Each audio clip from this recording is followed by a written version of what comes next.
And a very warm welcome to Zunaira Azhar official. ویئرز آج کی سب سے بڑی خبر تو یہ ہے کہ وزیر اعظم کی زیر صدارت قومی سلامتی کمیٹی کا اجلاس ہوا ہے.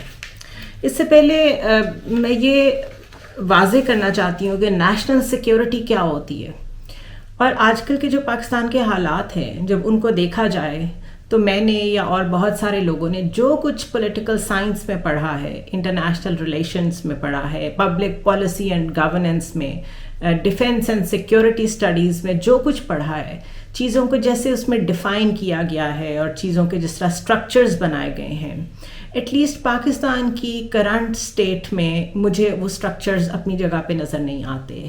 نہ تو کوئی ڈیفینیشنز اپنی جگہ پہ ڈیفائنڈ اسی طرح نظر آتی ہیں، نہ چیزوں کی جو صورتحال ہے اس کو سمجھ آتا ہے کہ کس پیرائے میں سمجھا جائے، کس کانٹیکسٹ میں لیا جائے، یہ کس ڈائریکشن میں چیزیں جا رہی ہیں، کیا کچھ پریڈکٹ کرنا پاسبل ہے کہ نہیں ہے.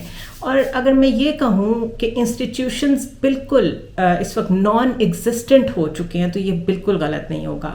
For a very long time جب سے یہ صورتحال ہے and I'm trying to reflect on it, I'm trying to write about it, مجھے سمجھ نہیں آتی کہ کس انسٹیٹیوشن سے بات شروع کی جائے، کس کو کسٹوڈین سمجھا جائے کہ وہ کرنٹ سرکمسٹانسز کو کنٹرول کرنے میں کوئی میڈیشن کا رول ہی پلے کر سکتا ہو. گو کہ میڈیشن ایک بہت ہی فریولس آئیڈیا ہے اسٹیٹ کرافٹ میں، بیکاز کانسٹیٹیوشن میں چیزیں اتنی ویل ڈیفائنڈ ہوتی ہیں کہ میڈیشن جیسی چیزیں تو شاید پنچایت لیول پہ آپ کو سننے میں آتی ہوں، پرسنل لیول پہ سننے میں آتی ہوں. When it comes to statecraft تو it is a straight business of constitution. سارے ادارے اپنے اپنی حدود میں کام کرتے ہیں اور ڈیلیور کرتے ہیں، ڈسپینس کرتے ہیں their services to the people.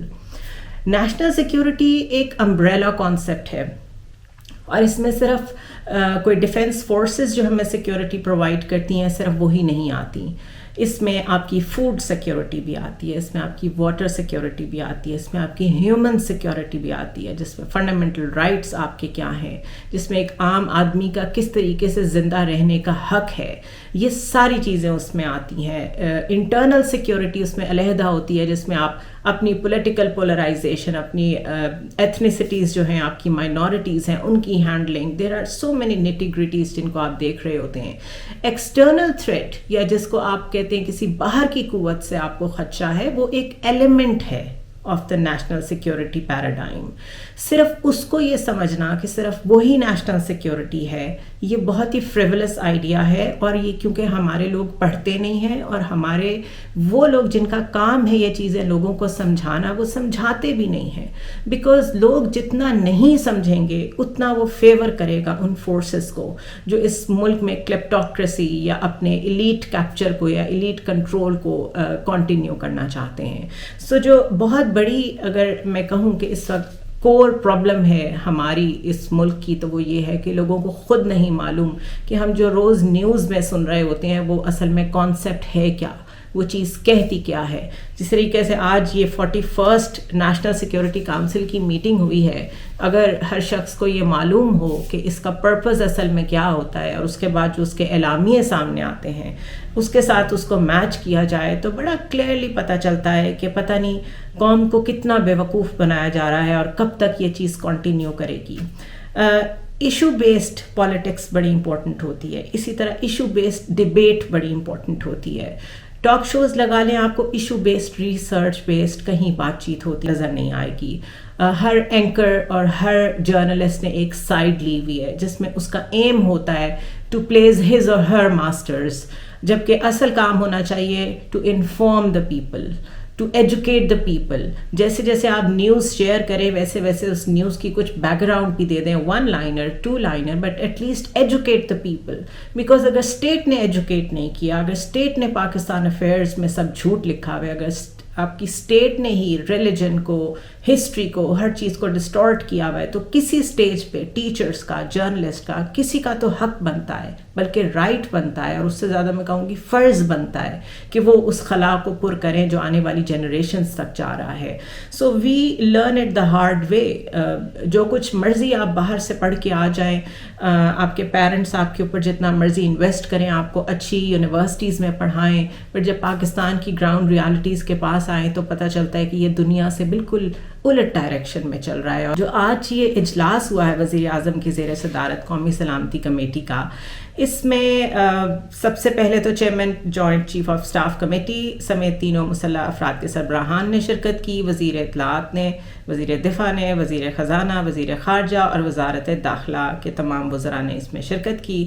اس کے علاوہ اس اجلاس میں D G I S I, D G I B, D G M I اور ڈی جی ایم او سمیت دیگر عسکری اور سولین حکام بھی شریک تھے. آف کورس یہ ایک ایسا پلیٹ فارم ہوتا ہے جس میں آپ کی سارے سول ملٹری اسٹیبلشمنٹ کے لوگ وہاں موجود ہوتے ہیں اور گورنمنٹ کے لوگ تو ظاہر ہے آف کورس موجود ہوتے ہی ہیں. ملک میں عام انتخابات ایک ہی روز کرانے سے متعلق صوبوں سے رائے لی گئی. وزیر خزانہ اسحاق ڈار کی جانب سے معاشی صورتحال پر تفصیلی بریفنگ دی گئی. شرکاء کو آئی ایم ایف سے مذاکرات اور دوست ممالک کے وعدوں سے بھی آگاہ کیا گیا. مجھے نہیں معلوم کہ ڈار صاحب نے کیا آگاہ کیا ہوگا اور کیا ڈیولپمنٹ بتائی ہوگی، جبکہ لیٹسٹ یہ ہے کہ انہوں نے 10 اپریل کو جو ورلڈ بینک سے ملاقات کرنی تھی یو ایس میں اور ساتھ میں آئی ایم ایف سے بھی ملاقات کرنی تھی، انہوں نے اپنا وہ دورہ ہی کینسل کر دیا ہے یو ایس کا، ڈار صاحب نے. اس کے علاوہ حکومتی ذرائع کیا کہتے ہیں؟ وہ کہتے ہیں وزیر خزانہ نے یہ دورہ اصل میں ملکی سیاسی صورتحال کی وجہ سے منسوخ کیا ہے. اس سے زیادہ بے وقوفانہ بات کوئی ہو نہیں سکتی کہ ملکی سیاسی صورتحال کی وجہ سے آپ نے جو ملکی اکانومی ہے اس کے لیے جو ایک بہت امپورٹنٹ وزٹ تھا آپ نے اس کو کینسل کر دیا ہے. If I say this says volumes about the intent of the government کہ شاید وہ یہ چاہتے ہیں کہ اکانومی کو ایز اے لیوریج مستقل ہاتھ میں رکھا جائے. ملک چاہے ڈیفالٹ ہو جائے، ابھی میں نے پرسوں کے ویلاگ میں آپ سے شیئر کیا تھا کہ ہمارے پاس شاید 20 ڈیز کی امپورٹس خریدنے کے صرف ریزروز باقی رہ گئے ہیں، تقریباً $4 بلین کے قریب. تو اگر اس حالت میں بھی ایک بڑی امپورٹنٹ جو آئی ایم ایف کے ساتھ میٹنگز تھیں، اور اس سے پہلے ہم سنتے رہے ہیں کہ عائشہ غوث پاشا نے بھی کہا کہ آئی ایم ایف ہم پہ ٹرسٹ نہیں کر رہا. ڈار صاحب نے کہا کہ میں بہت مشکل میں ہوں اور ان سے ریکویسٹ کر رہا ہوں کہ ہم سے مل لیں، اور جب اسکیجولڈ میٹنگ آئی تو انہوں نے اپنا خود دورہ کینسل کر دیا. اٹ سمپلی مینس کہ اکانومی کے ساتھ کھیلا جا رہا ہے. جس طرح جوڈیشری کو، ججز کو، عدلیہ کو پولیٹیسائز کیا جا رہا ہے اور یوز کیا جا رہا ہے to the interest of a certain political party, اسی طرح شاید اکانومی کو ہولڈ پہ رکھ کے ڈیفالٹ کی طرف ملک کو دھکیل کے ایک ایسی سچویشن کریٹ کی جا رہی ہے کہ مستقل یہ نیریٹو کہ ہم الیکشنز کرانے کی پوزیشن میں نہیں ہیں because of the bad economy, ایک تو اس کو سپورٹ کیا جا سکے اور پھر اپنے رہنے کا جواز بھی فراہم کیا جا سکے. اب جو نیشنل سیکیورٹی میٹنگ یہ کویسچن نہیں کر رہی وزیر خزانہ سے کہ آپ کی ابھی تک کی پرفارمنس یہ ہے، زیرو سم، اور آپ آگے اگر جانے کے لیے بھی تیار نہیں ہیں مزید مذاکرات کرنے کے لیے، تو ہاؤ آر وی ایکسپیکٹڈ کہ ہم کچھ نہ کچھ آنے والے 2 مہینے میں 3 مہینے میں ملک کو کوئی بہتری پرووائڈ کر سکیں گے، لوگوں کو کوئی بہتری پرووائڈ کر سکیں گے. تو جہاں پر یہ سوال جواب نہ ہو رہے ہوں، وہ نیشنل سیکیورٹی میٹنگ کس کام کی ہے؟ I don't understand this. اس کے علاوہ جو ایک بڑی امپورٹنٹ سگنیفیکنٹ چیز تھی میرے لیے وہ یہ تھی کہ اعلامیہ میں کہا گیا، آپ یہ ذہن میں رکھیں جو کچھ ڈار صاحب کر رہے ہیں، جو کچھ میں نے اکانومی کے بارے میں کہا ہے، اور ساتھ کہا گیا کہ عوام کا ریلیف مرکزی اہمیت رکھتا ہے اس حکومت کے لیے، اور حکومت ایک جامع منصوبہ بندی کر رہی ہے کہ عوام کو ریلیف کیسے پرووائڈ کیا جائے. This is a joke, this is again a joke. اس ملک کے لوگوں کے ساتھ مذاق کیا جا رہا ہے. اس کے علاوہ فورم نے سیکیورٹی فورسز کی قربانیوں کا اعتراف کیا اور دہشت گردی کے خاتمے تک کارروائیاں جاری رہنے کا بھی اعلان کیا. دہشت گردی کی حالیہ لہر کو ٹی ٹی پی کے ساتھ ایک نرم گوشہ اور عدم سوچ بچار پر مبنی پالیسی کا نتیجہ قرار دیا گیا. میرے خیال ہے اس فورم پہ اگین یہ بات اگر ڈسکس ہو جاتی کہ پاکستان کی پالیسی ٹورڈز افغانستان سنس 9/11 یہ اسی کی کنٹینویشن ہے، اور 2000 سے لے کر ابھی تک ٹی ٹی پی کے ساتھ مستقل مذاکرات کرنے والی ڈفرینٹ گورنمنٹس، جس میں زرداری گورنمنٹ بھی آتی ہے، جس میں مشرف صاحب کی گورنمنٹ بھی آتی ہے، جس میں نواز شریف کی گورنمنٹ بھی آتی ہے، اور تب سے لے کے اب تک کے عمران خان کی گورنمنٹ کے ساتھ تب سے لے کے اب تک کے جتنے آرمی چیف ہیں، آف کورس ان کی سے سیکیورٹی میٹرز میں پاکستان میں زیادہ ہوتی ہے. تو یہ جو کہا جا رہا ہے کہ عدم برداشت، عدم سوچ بچار پر مبنی پالیسی کی وجہ سے ٹی ٹی پی کا ریٹرن ہوا ہے ٹو دا پاکستان، یہ تو بہت ڈیبیٹیبل چیز ہے. اور اس پہ اگر ہم بات چیت کرنے بیٹھے تو ہم کہیں نہیں پہنچ سکیں گے. سوال یہ پیدا ہوتا ہے کہ پچھلے 5 سے 6 مہینے میں جب سوات کے لوگ سڑکوں پہ موجود تھے کہ یہاں پہ آرمڈ ملیٹنٹس واپس آ رہے ہیں، تو اس وقت ہمارے ڈیفنس منسٹر خواجہ آصف مذاق اڑاتے رہے. کبھی وہ کہتے رہے کہ یہ پروونشل معاملہ ہے، انٹرنل سیکیورٹی، کیونکہ وہاں اس وقت کے پی گورنمنٹ کی حکومت تھی، تو وہ مستقل یہ کہتے رہے یہ پروونشل میٹر ہے. We all know, at least the people who have studied it, جو ایکسپرٹ ہیں اس فیلڈ کے، ان کو پتہ ہے کہ انٹرنل سیکیورٹی پروونشل میٹر نہیں ہے. نہ ہماری پولیس، نہ ہماری C T D, nobody is trained enough کہ وہ فیڈرل ڈیسیجن میکنگ سے ہٹ کے کسی ایک صوبے میں ٹیررزم کو ہینڈل کر سکے، اور وہ بھی وہ والا صوبہ جو فرنٹ لائنر ہے، جو بالکل افغانستان کے ساتھ ہے، اور جہاں پہ امریکنز جب واپس چلے گئے افغانستان سے، ان کی ایویکویشن ہو گئی، اس کے بعد جو پہلا اٹیمپٹ پاکستان کی طرف ہونا شروع ہوا ٹی ٹی پی کا، وہ یہی تھا کہ یا تو بات چیت کریں یا پھر آپ دہشت گردی کے لیے تیار رہیں. بات چیت ڈیفینیٹلی فیل ہوئی، اور اس بات چیت میں سول ملٹری قیادت دونوں موجود تھیں. تو فیلئر کی جب بات آتی ہے، اس کی اونرشپ اگر کسی قومی سلامتی کونسل کی میٹنگ میں نہیں لی جاتی تو یہ بھی بہت ہی ایک مایوب بات ہے اور مایوس کن بات ہے. اس کے علاوہ اگر اونرشپ کلیکٹیولی لے لی جائے اس میں بھی کوئی حرج نہیں ہوتا، لیکن ہمارے ہاں ہر ایسی میٹنگ میں، ہر ایسے فورم پہ، ایون پارلیمنٹ میں بلیم گیمز زیادہ ہوتی ہیں. پچھلے جانے والوں کے اوپر سب کچھ ڈال کے جو نئے لوگ بیٹھے ہوتے ہیں وہ سمجھتے ہیں کہ ہم تو نیولی لانڈرڈ ہیں، ہم تو نیولی ڈرائی کلینڈ ہیں، تو ہمارے سے تو آپ کچھ ایکسپیکٹ نہ کریں. اس کے علاوہ دہشت گردوں کو اعتماد سازی کے نام پر واپس آنے کی بھی اجازت دی گئی، اور اس کے علاوہ انہیں جیلوں سے بھی آزاد کیا گیا. بہت ہی اچھا ہوتا اگر پشاور ہائی کورٹ کے وہ مرحوم جج، ان کی بھی بات کر لی جاتی جنہوں نے 400 دہشت گرد ایویڈنس ہونے کے باوجود چھوڑ دیے تھے. اور پاکستان میں کب دہشت گرد چھوڑ دیے جاتے ہیں اور کب جیلوں سے ریلیز کر دیے جاتے ہیں یہ تو ہمیں معلوم ہی نہیں ہوتا. ہمیں تب پتہ چلتا ہے جب یا دہشت گردی دوبارہ ماؤنٹ کر چکی ہوتی ہے یا دہشت گردی کو دوبارہ یوز کیا جا رہا ہوتا ہے فار پولیٹیکل پرپسز. سو بہرحال یہ دو چیزیں، ایک اکانومی اور ایک دہشت گردی، جس کی بیس پہ مستقل الیکشنز کو ڈیلے کرنے کی بات ہو رہی ہے، اور قوم کو ریلیف دینے کو جو یہ اپنا کور آئیڈیا کہہ رہے ہیں کہ اس پہ ہمارا فوکس ہے، اس پہ جتنی بات کی جائے وہ کم ہے، کیونکہ یہ سب صرف جھوٹ ہے. اگر کچھ سچ ہے تو وہ صرف یہ ہے کہ اس ملک میں اس وقت پاور گیم چل رہی ہے، اور جو بیٹھا ہے وہ جانے کو تیار نہیں ہے، جو باہر ہے وہ مستقل انتخابات کی بات کر رہا ہے. اگر عدلیہ کہتی ہے انتخابات کرا دیں تو وہ ان کو بھی کنٹروورشل کرتے ہیں. So it's a deadlock, and that is why I say کہ کوئی تھیوری آف انٹرنیشنل افیئرس، کوئی تھیوری آف اسٹیٹ کرافٹ، کوئی اس طرح کی کتاب جس کو باقی دنیا میں بائبل سمجھا جاتا ہو، یا اس کو بڑی ایک ایسی کتاب سمجھا جاتا ہو جس میں ایسے آئیڈیاز موجود ہیں جس سے آپ کرائسس سے نکل سکتے ہیں ایز اے اسٹیٹ، وہ پاکستان پہ اپلائی نہیں کرتی. اسی طرح موونگ آن، پولیٹیکل وکٹمائزیشن مستقل جاری ہے. علی امین گنڈاپور جو ہیں ان کے خلاف پرانے کیسز ختم ہو گئے تھے، لیکن ان کے اوپر نیا مقدمہ قائم کیا گیا، اور کہا یہ جا رہا ہے کہ کیونکہ فضل الرحمان کی سیاست کو بہت بری طرح ہٹ کیا تھا علی امیر گنڈاپور نے، تو اس لیے ان کو سبق سکھانے کا فیصلہ کیا گیا ہے، اور کچھ دن پہلے ان کے قافلے پہ حملہ کیا گیا، ان کو گرفتار کیا گیا. دونوں مقدمات ختم ہو گئے تو فوراً ان کے خلاف اسلام آباد میں دہشت گردی اور غداری کا مقدمہ درج کر لیا گیا.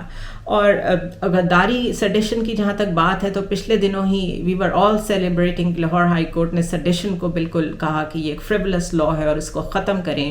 لیکن کسی کے ختم کرنے سے، کسی جج کے ختم کرنے سے کیا ہوتا ہے جب مستقل اس کا پولیٹیکل یوز کنٹینیو کر رہا ہو. That is the state of affairs in our country unfortunately. Justice Athar Minallah کا بڑا دلچسپ کردار رہا ہے ہمیشہ سے، اور جس ملک میں جسٹسز کے نام معلوم ہوں اور جیسے ہی ان ناموں کا ایک ذہن میں امیج بنتا ہو تو آپ کے سامنے ان کا کیریکٹر آ جاتا ہو، تو وہاں سے ہی پتہ چل جاتا ہے کہ ہماری عدلیہ بھی کتنی اپنے پیروں پہ کھڑی ہے، اور جو میں نے انسٹیٹیوشنز کی اپنی جگہ پہ موجود ہونے کی بات کی تھی وہ کتنی اپنی جگہ پہ موجود ہے. انہوں نے پنجاب الیکشنز وہ موٹو پہ آج اپنا تفصیلی نوٹ جاری کیا، اور یہ تفصیلی نوٹ مستقل ایک تواتر کے ساتھ آ رہے ہیں، اور ایسے لگتا ہے ڈیمانڈز پہ آ رہے ہیں. ایک چیز مسلم لیگ نون کے جو فرنٹ لائنرز ہیں اور خود جو نائب تنظیم سازی کر رہی ہیں ان کی مریم نواز، وہ کوئی بات کہنا شروع کرتی ہیں اور اختلافی نوٹ آنا شروع ہو جاتے ہیں. تو دیر از a sequence in this madness. انہوں نے یہ کہا ہے کہ اس سارے سیاسی بحران کا ذمہ دار جو ہے وہ عمران خان ہے. اور وجہ یہ کیا ہے؟ وجہ یہ ہے کہ سیاسی بحران عدم اعتماد میں شکست کے بعد عمران خان کے لیڈر آف دی اپوزیشن کا کردار نہ لینے سے شروع ہوا. اور یہ یاد رکھیے گا کہ وہ آگے جا کے کہتے ہیں کہ عدالت کو پولیٹیکل معاملات سے دور رہنا چاہیے. And this is a very political statement کہ وہ یہ کہہ رہے ہیں کہ اگر سیاست میں عمران خان نے فلاں رول ایکسیپٹ کر لیا ہوتا تو معاملات خراب نہ ہوتے. اس کے بعد وہ مزید کہتے ہیں کہ مجاز اتھارٹیز کی جانب سے الیکشن کی تاریخ دینا باقی تھا کہ P T I Lahore high court چلی گئی. Here he is challenging anyone who wants to go to the court. یہ ایک شہری کا، ایک پارٹی کا، کسی کا بھی، ایک ملک کی کسی بھی اینٹی کا رائٹ ہوتا ہے کہ وہ جہاں اور جب سمجھے کہ اسے ضرورت ہے کہ وہ جا کے جسٹس مانگے، وہ کسی بھی عدالت کا دروازہ کھٹکھٹا سکتا ہے. لیکن یہاں مجاز اتھارٹی جو کہ ان دس کیس الیکشن کمیشن ہے، وہ جو کچھ کر رہی تھی اس کو دیکھتے ہوئے اگر پی ٹی آئی نے جا کے عدالت کا دروازہ کھٹکھٹایا ہے تو وہ کہہ رہے ہیں کہ یہ ایکٹ ہی غلط تھا. بیسکلی یہ ایکٹ ہی پرابلم کا باعث بنا ہے. سیاستدانوں کی پیدا کردہ دلدل سے نکلنے کے لیے ایک بار پھر عدالت کو دعوت دی گئی. اطہر من اللہ صاحب کے ساتھ اگر کبھی موقع ملا مجھے کبھی بھی لائف میں ان سے یہ 2-4 چیزیں ضرور پوچھنا چاہوں گی. ایک تو یہ کہ اگر ووٹ آف نو کانفیڈنس میں جو کچھ ہو رہا تھا اور اس وقت surrounding that vote of no confidence جو ویژول ایویڈنس پورے سوشل میڈیا پہ گردش کر رہی تھیں، زرداری صاحب کیا کر رہے تھے، سندھ ہاؤس میں کیا ہو رہا تھا، پھر پنجاب میں الیکشنز کے موقع پہ فلیٹیز ہوٹل میں جا کے جو خود ہی سے ایک اجلاس کرا لیا گیا، یہ سب کچھ کیا تھا. ووٹ آف نو کانفیڈنس کی رات کو جو عدالت کھلی تھی اور قاسم سوری رولنگ کیس کے اوپر جو فیصلہ ریورس کیا گیا تھا، بلاول بھٹو کو، شہباز شریف کو اس رات کو کٹہرے میں کھڑے ہو کے اپنا پوائنٹ آف ویو دینے کی جو اجازت دی گئی تھی، کیا یہ سب پولیٹیکل ایکٹس نہیں تھے؟ اس کے علاوہ کیا جو کچھ برائبس چل رہی تھیں، جو فلور کراسنگ ہو رہی تھی، جو ہارس ٹریڈنگ ہو رہی تھی، کیا اس کے اوپر سو موٹو نہیں بنتا تھا کہ ایک ملک کی پارلیمنٹ اس قدر اپنے آپ کو خود ہی روند رہی ہے اپنے ہی پیروں تلے، تو کیا ایک عدلیہ کا یہ فرض نہیں بنتا تھا کہ وہ اس چیز کا نوٹس لے کہ یہ ووٹ آف نو کانفیڈنس کس بنیاد پہ آ رہا ہے؟ آج جو ڈیفیکٹرز ہیں، آج جو راجہ ریاض جیسے لوگ خود کہہ رہے ہیں کہ یہ ہماری وجہ سے کرسیوں پہ بیٹھے ہیں، جو اس وقت کی گورنمنٹ ہے، یہ ہماری وجہ سے آج حکومت میں ہیں اور ہم نے ساتھ نہ دیا ہوتا تو یہ ہو جاتا، کیا یہ کنفیشنز نہیں ہیں؟ تو کیا صرف یہ کہہ دینا کہ عدالت کو سیاست سے دور رہنا چاہیے یہ پاکستان کے کیس میں کافی ہوگا؟ اور اتنا لمبا جو آپ نے نوٹ لکھا ہے اس میں یہ سٹینڈ لینا آپ کے لیے خود کتنا پولیٹیسائزیشن کا باعث بن رہا ہے؟ کیا یہ آپ کے مائنڈ میں نہیں آیا؟ اسی طرح انہوں نے یہ بھی کہا کہ سیاسی معاملات پر سو موٹو میں بہت احتیاط کی ضرورت ہے. سیاسی حکمت عملی کے لیے صوبائی اسمبلی توڑنے کا کنڈکٹ کیا ہے؟ کیا آئینی جمہوریت سے مطابقت رکھتا ہے؟ صوبائی اسمبلیاں توڑنا بھی انہوں نے کوشچن کر دیا ہے، وچ سمپلی مینس کہ سی ایم چیف منسٹر اپنی پاور کیسے ایکسرسائز کرتا ہے، کسی کی ایڈوائس پہ کرتا ہے، جیسے بھی کرتا ہے اپنا مائنڈ اپلائی کرتا ہے. اگر کانسٹیٹیوشن نے اس کو یہ پاور دی ہے اور اس نے وہ پاور ایکسرسائز کی ہے، انہوں نے اس کو بھی کوشچن کر دیا ہے. اس کے علاوہ وہ کہتے ہیں سیاستدان عدالت میں کیس خود تو جیت جائیں شاید، مگر ہار عدالت کی ہوتی ہے. پنجاب اور کے پی الیکشن کا از خود نوٹس 4-3 سے مسترد ہوا. جسٹس جمال مندوخیل اور جسٹس منصور علی شاہ کی رائے سے متفق ہوں. سپریم کورٹ مستقل سیاسی تنازعات کے حل کا مرکز بنی ہوئی ہے. بائی ڈوئنگ دس جو کچھ یہ کہہ رہے ہیں اور جس طرح انہوں نے اپنی اس لیگ کو جوائن کیا ہے، جسٹس مندوخیل کو اور جسٹس منصور علی شاہ کو، وی all know the back ground کہ ایک ہی لا فرم کے یہ لوگ، ان کی ایفیلیشنز کدھر ہیں. جو خود کنٹروورشل ہیں وہ اس وقت بندیال صاحب پہ جو کہ چیف جسٹس ہیں ان کی رولنگز کے اوپر اٹیک کر رہے ہیں. میرا خیال ہے پاکستان میں جتنی ضرورت اس وقت آئین کی ایپٹ اپلیکیشن کی ہے، کبھی بھی نہیں تھی. جو بھی مریم نواز شریف سمیت، مریم اورنگزیب سمیت جنہوں نے آج بھی یہ کہا ہے کہ چیف جسٹس استعفیٰ دیں، ان سب پہ آرٹیکل 6 شاید واقعی لگنا چاہیے. اور شاید ہمیں بھی فرینچ ریولوشن جیسے ایکسپیرینس کی ضرورت ہے جس میں once and for all scores settle کیے جائیں کہ کون صحیح ہے کون غلط ہے، اور ایک اس طریقے کی پریسیڈنٹ سیٹ کی جائے کہ آئندہ سے کوئی قانون کو وائلیٹ کرتے ہوئے 10 دفعہ سوچے، چاہے وہ کوئی جج ہو چاہے وہ کوئی سیاستدان ہو. اس کے علاوہ پارلیمنٹ کے مشترکہ سیشن کے ساتھ ہی ایک اختلافی نوٹ آ گیا تھا، اف یو ریممبر دیٹ. ادھر سیشن ہو رہا تھا جس میں وہ قرارداد اور وہ بلز پاس ہو رہے تھے، اور ادھر ایک اختلافی نوٹ پہلے آیا تھا. آج قومی سلامتی کمیٹی کا اجلاس ہو رہا ہے تو دوسرا اختلافی نوٹ آ گیا ہے. یہ جو بہت سائنٹیفکلی لوگ سوچتے ہیں وہ کہتے ہیں اتفاق کچھ نہیں ہوتا، اتفاق نام کی چیز دنیا میں ایگزسٹ نہیں کرتی. Every thing is there for a reason, اور اس کے پیچھے کوئی پلاننگ کوئی انٹینٹ موجود ہوتی ہے. تو اس لیے نظر آ رہا ہے کہ اس ساری لڑائی میں، پس پردہ چلنے والی لڑائی میں کون کس کا فریق بنا ہوا ہے. It's very open.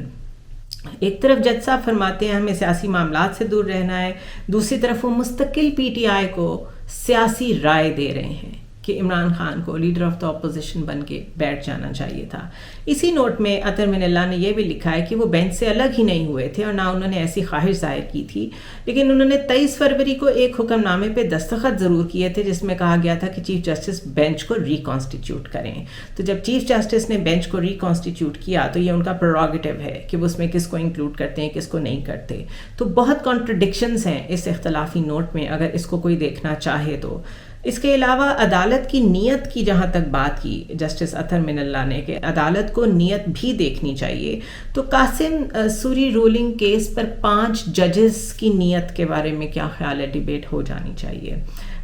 کیا یہ سیاسی فیصلہ تھا، اور کیا عدالت اس وقت جو نظریہ ضرورت ہے اس کا استعمال کر کے یہاں تک آج پہنچی ہے، اور اس وقت وہ نظریہ ضرورت ٹھیک تھا اور اس وقت وہی نظریہ ضرورت غلط ہے؟